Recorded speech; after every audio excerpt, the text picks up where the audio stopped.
Gue pernah hamilin mantan gue dan gue cut off dia. Sampai detik ini gue nyesel banget.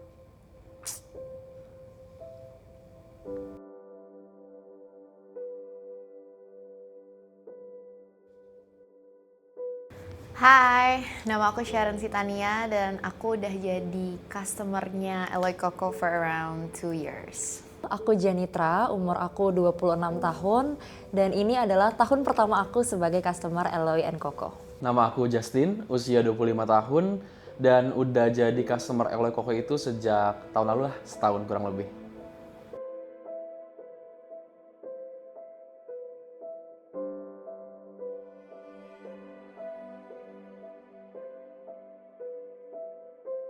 Saat bokap gue meninggal, gue nggak ngeluarin air mata setitik pun. Dan saudara-saudara gue ngomongin gue karena itu. Tapi yang mereka nggak tahu, sampai detik ini, tiap malam gue nangis sampai sesak nafas dan berkali-kali nyakitin diri gue sendiri karena ngingat bokap. Gue pernah nyakitin hati nyokap gue karena gue DO dari kampus.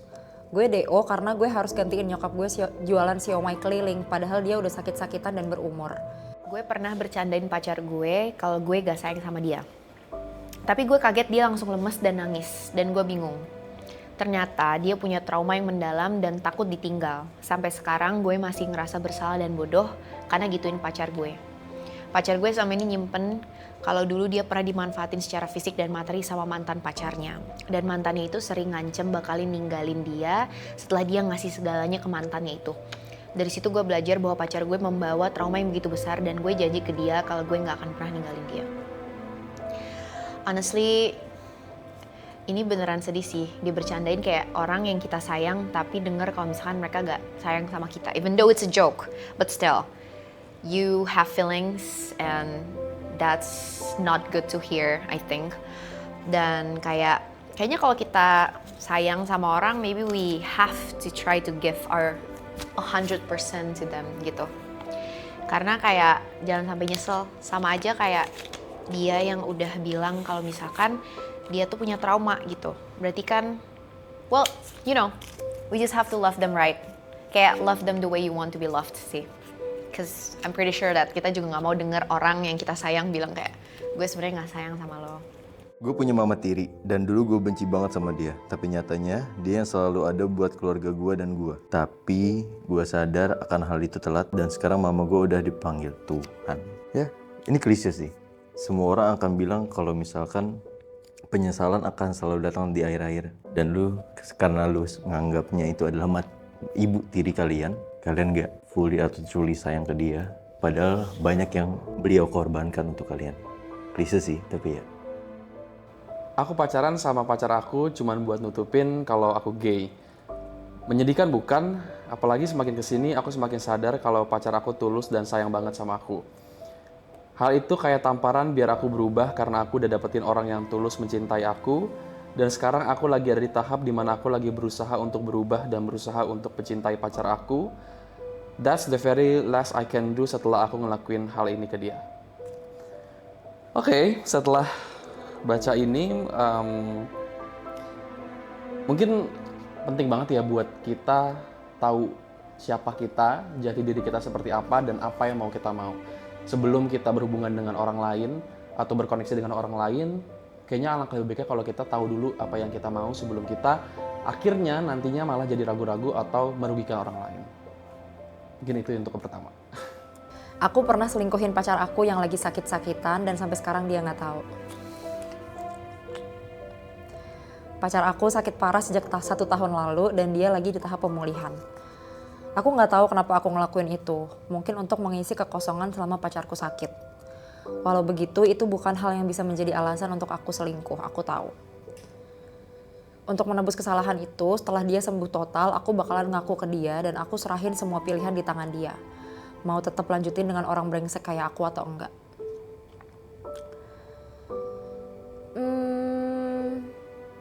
To be honest,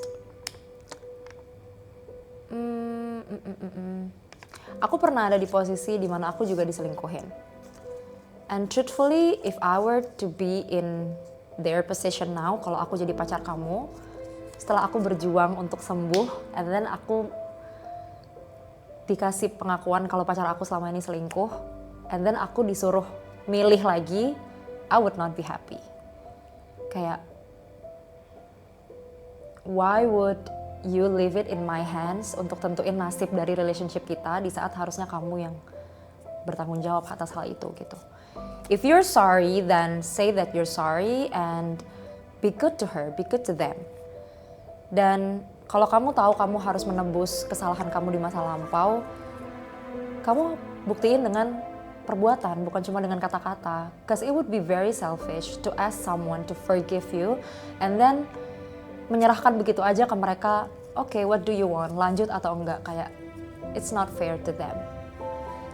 And never cheat, okay people?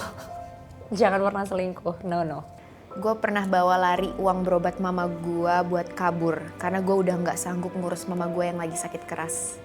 Sekarang mama gue udah nggak ada. Itu menjadi penyesalan terbesar di hidup gue. If only I knew nyokap gue bakalan gak ada secepat ini, gue nggak akan pergi dari sisi dia. Cuman sekarang udah terlambat semuanya. Hanya penyesalan yang tersisa. Ini, wow. Bawa kabur uang berobat mama karena nggak sanggup ngurus mamanya yang sakit keras.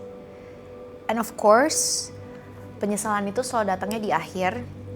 Makanya, kalau ada orang-orang yang kita sayang sekarang, kayaknya mau itu mama, mau itu pasangan, mau itu anak, mau siapapun itu, kayaknya kita harus selalu memberikan seluruh diri kita deh. Karena kita nggak tahu kapan mereka gak ada di sekitar kita lagi. Dan everything happens at the end. Dan itu bukan, maksudnya manusia kalau kita kehilangan orang, dipanggil Tuhan, itu bukan sesuatu yang bisa kita balikin gitu. Jadi I think give your 100% when you love someone. Oke, shock. Gue pernah jajan LC dan pas meet up LC itu istri gue sendiri. Oke. Dan karena itu gue memutuskan untuk cerai sama istri gue.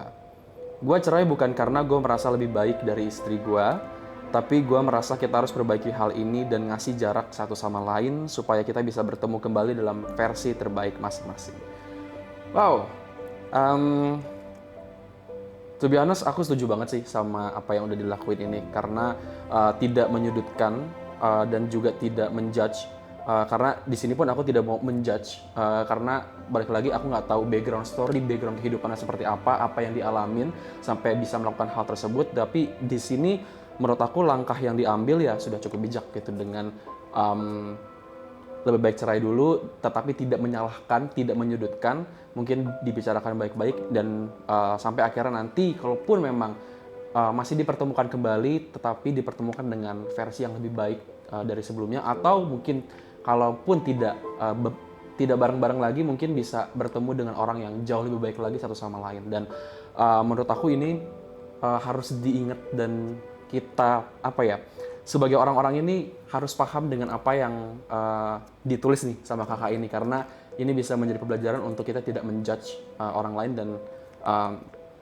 tetap berharap dengan apa yang sudah dilakukan. Semoga kita bertemu dengan hal yang baik di kedepannya.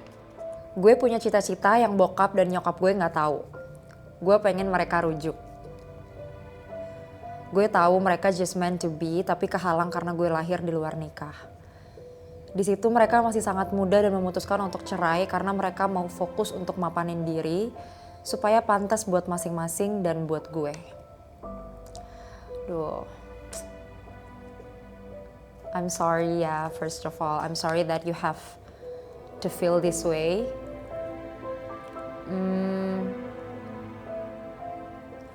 I wish you would know that it is not your fault. Dan orang dewasa tuh punya pemikiran mereka sendiri dan punya hal-hal yang kadang kita nggak ngerti kenapa mereka melakukan hal itu. So instead of blaming yourself and pointing at yourself for being the reason that they separated, I wish you would just find peace dan make peace with your situation dan tetap be happy dengan apa yang kamu dan keluarga kamu sekarang sedang alami, walaupun tidak bersama, tapi as long as the love is there, as long as kalian bisa berkomunikasi, bisa spend time bareng, dan bisa menemukan rumah, baik di papa kamu ataupun di mama kamu, I think that's worth to be grateful for. Sending love.